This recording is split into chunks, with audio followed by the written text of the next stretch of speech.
उन तमाम छात्र छात्राओं को मैं धन्यवाद और बधाई देता हूं जिन्होंने कि वार्षिक माध्यमिक परीक्षा 2024 में बेहतर परिणाम लाके हम लोगों के सामने रख दिए।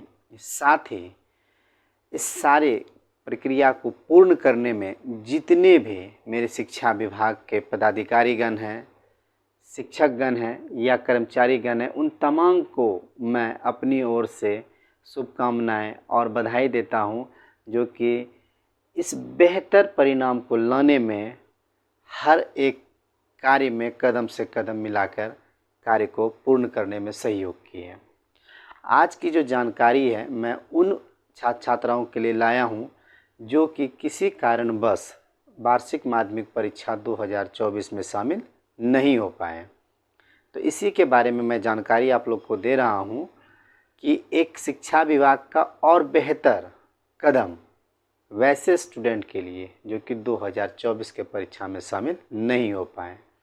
अब मैं इसके बारे में पूर्ण जानकारी आप लोगों को यथासंभव अपने शब्दों में दे रहा हूं। परीक्षा नियंत्रक माध्यमिक बिहार विद्यालय परीक्षा समिति पटना के विज्ञप्ति संख्या 131/2024 के आलोक में 3 अप्रैल 2024 से लेकर 9 अप्रैल 2024 तक फॉर्म भरने का डेट निर्धारित कर दिया गया है। मैं बता देना चाहता हूं कि वैसे स्टूडेंट जो कि सेंटर टेस्ट दिए और उसमें पास कर गए, फॉर्म भी भरे, लेकिन किसी कारणवश उनका एडमिट कार्ड नहीं आया और वो परीक्षा में शामिल नहीं हो पाए, तो वैसे स्टूडेंट इस परीक्षा में शामिल होंगे और इसमें जो श्रेणी या जो मार्क्स आएगा, ये वो सारी सुविधाएं आपको मिलेंगी जो इसके पहले वाले परीक्षा में विद्यार्थी को प्राप्त होगा। श्रेणी भी मिलेगा और सुविधा भी मिलेगा। अब आगे बढ़ते हैं।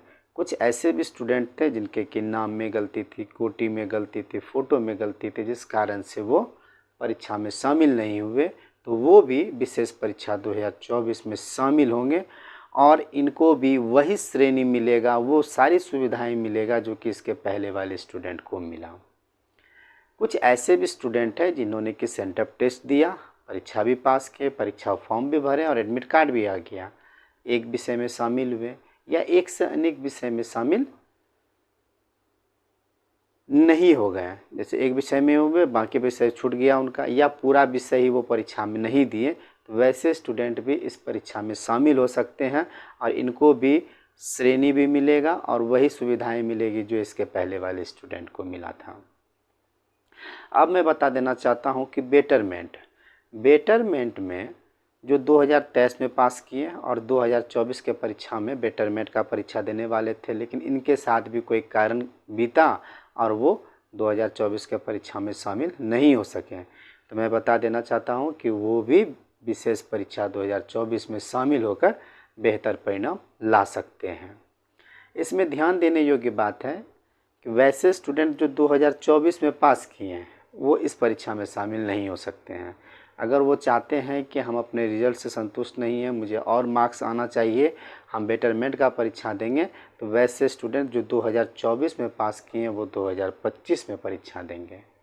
अभी जो विशेष परीक्षा है इसमें बेटरमेंट में वही स्टूडेंट शामिल हो सकते हैं जो 2023 में पास किए हैं। ये 4-5 बातें हैं जो मैं आपके सामने रख दिया हूँ। जो समय है उस समय के अंदर में आप फॉर्म भर दीजिए। हाँ, एक विशेष जानकारी मैं आपको देना चाहूँगा कि अब शिक्षा विभाग में चूँकि डेली कुछ न कुछ परिवर्तन होते रहा है, तो एक बार फिर परिवर्तन हुआ है कि अब जो भी फॉर्म भरा जाएगा पहले उसको बोर्ड में पेमेंट करना पड़ता है। तो जो मैं लास्ट डेट अभी आपको 9 अप्रैल बताया, तो आप 9 अप्रैल तक ही पहुँचे, ज़रूरी नहीं है। आपको जब फॉर्म भरना है तो आप 2-3 दिन पहले भी जाके फॉर्म भर लीजिएगा। इससे क्या होता है कि वहाँ के जो भी कर्मी हैं या जो विद्यालय के प्रधान हैं वो प्रथम चालान को जमा करते हैं। जब चालान ओके हो जाता है तो फिर फॉर्म भरने की प्रक्रिया अपनाई जाती है। तो ये सब करने में 1 से 2 दिन लग जाता है और समय रहते हुए सारे कार्य को अगर किया जाए तो बेहतर परिणाम होता है। तो कोई भी कार्य बगैर आपके सहयोग का नहीं होगा। तो जैसे आपको फॉर्म अगर भरना ही है तो आप अंतिम तिथि की इंतज़ार ना करें, आप 1-2 दिन पहले ही कर लीजिए। इससे क्या होता है कि अगले को भी काम करने में सुविधा होती है। कोई भी कार्य पूरा करने में जब तक आपका सहयोग विद्यालय को प्राप्त नहीं होगा तो विद्यालय उस कार्य को करने में अपने आप को असहज महसूस करते हैं। तो विवेकशील तो आप लोग हैं ही, तो आप लोग विवेकशीलता का पहचान दें और जो फॉर्म का डेट निकला है उस डेट में अपने सारे कार्य को अपना लीजिए।